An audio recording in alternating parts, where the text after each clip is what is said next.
Hello, I am one of the developers at Aurora Devs, and I will be showing you today how to install and set up the replicated Vaulting and Mantling system to your own project. As you can see here, I'm starting with a fresh third-person template project. The first thing we want to do is to migrate the replicated Vaulting and Mantling system content folder to our project. So you click on Migrate, and you select the contents folder of your project. As you can see here, everything has been migrated. Next thing we want to do is to set up the animations. Now you normally have some animations here if you want to work with them. The animations I'll be using are the vaulting animations from the Echo Windwalker project and the mantling animations from ALS v4.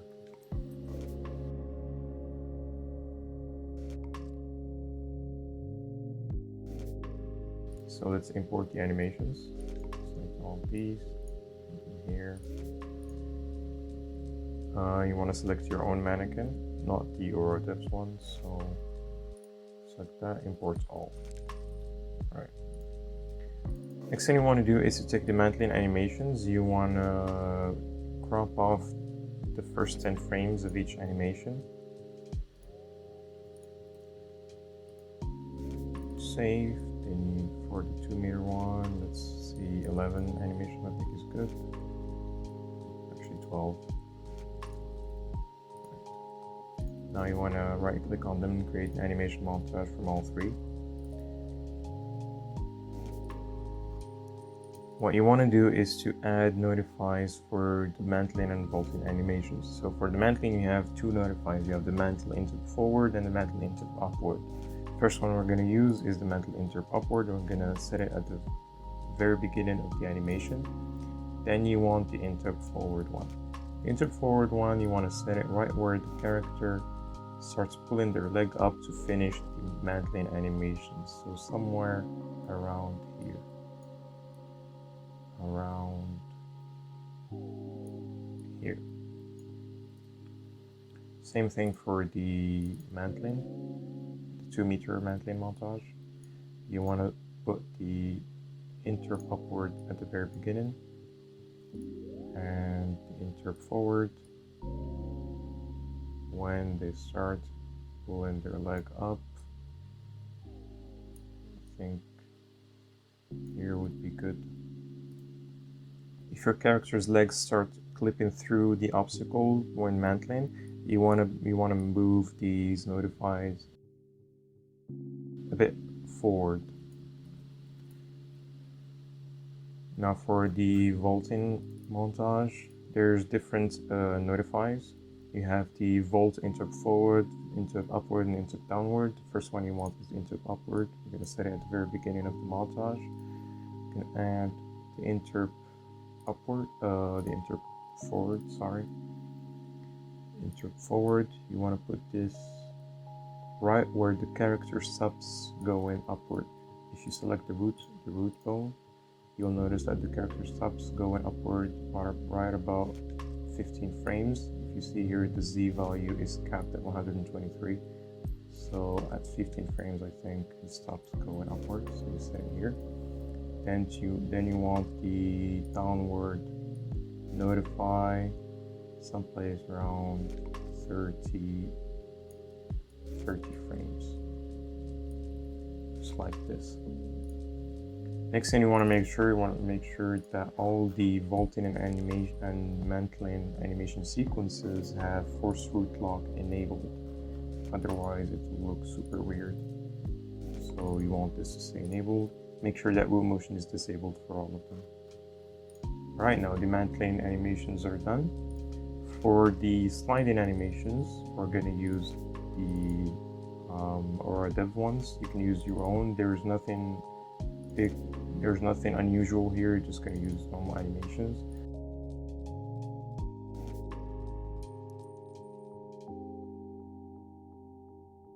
Target. Alright, now all the animations are set up. Let's set up the blueprints. I want to go to character. Here you want to add the interpolation component blueprint and the parkour component. drag both of them here. You want to initialize the interpolation component first, before the parkour component. It's very important.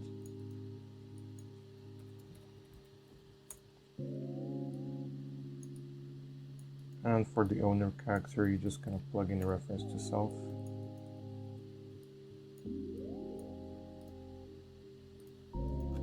In the event graph, we're going to take the F key to try find obstacle and vault, and the X key to slide.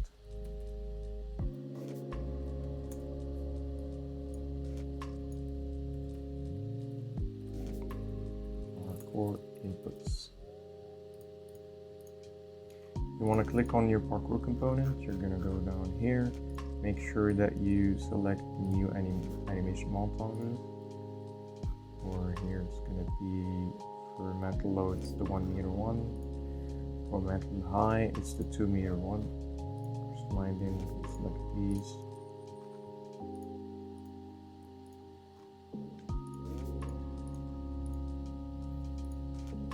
One more thing, you want to go to your animation blueprint and add a default slot before your output pose so that you can play these animation montages.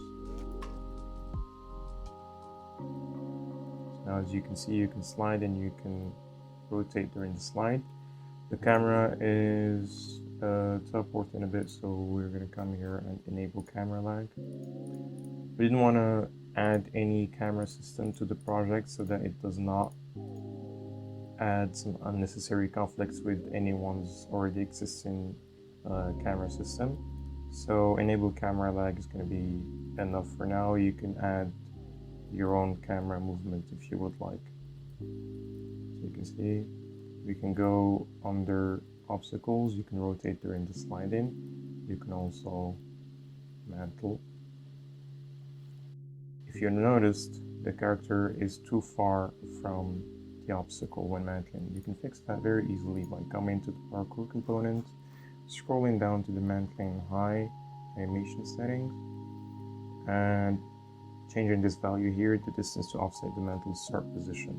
So I want to set it to 60. I think that's going to be enough.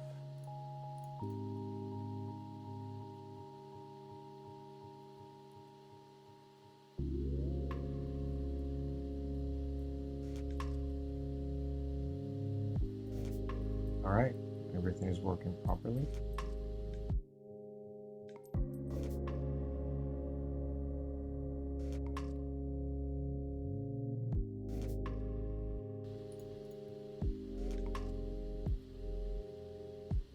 And it's working well. If you see here, the character is moving a bit backwards when landing. That's because the animation is supposed to make it look like the character is jumping off the obstacle. You can fix that very easily as well by coming to the vaulting animation settings, and change the landing position offset. We're going to offset by 150. That way the character's position will be interpolated forward.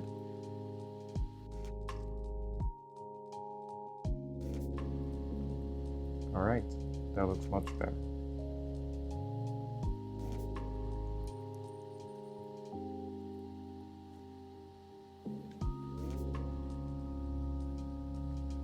For the sliding, there's two types of sliding.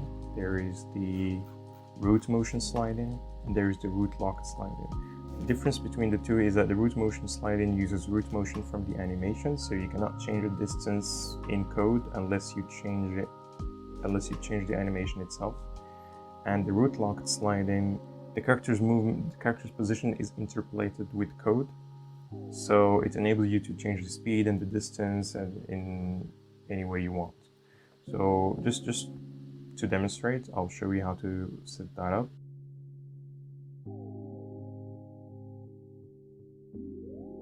So here we have use root motion for sliding. We're going to disable that.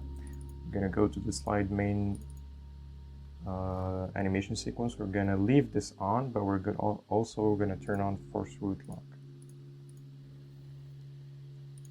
So to see how it looks with the root locked sliding, for now there's not going to be any difference. You can rotate during the slide, do anything you want. But the cool thing about that is that you can change the speed, the distance. So now you see it's too much, but you can change your sliding settings however you want. In most cases though, I think root motion sliding is going to be enough for your needs. So we're going to go back here and we're going to turn off force root log. Alright, I hope that wasn't too complicated. If you have any questions, don't hesitate to drop by the Discord server and ask us there. You can also email us at support@auroradev.eu or ask us questions on the Unreal Engine Marketplace page of the product. If you want, you can also get verified so that you get access to asset-specific customer support on the Discord server by leaving us a review on the marketplace. Thank you very much, and until next time.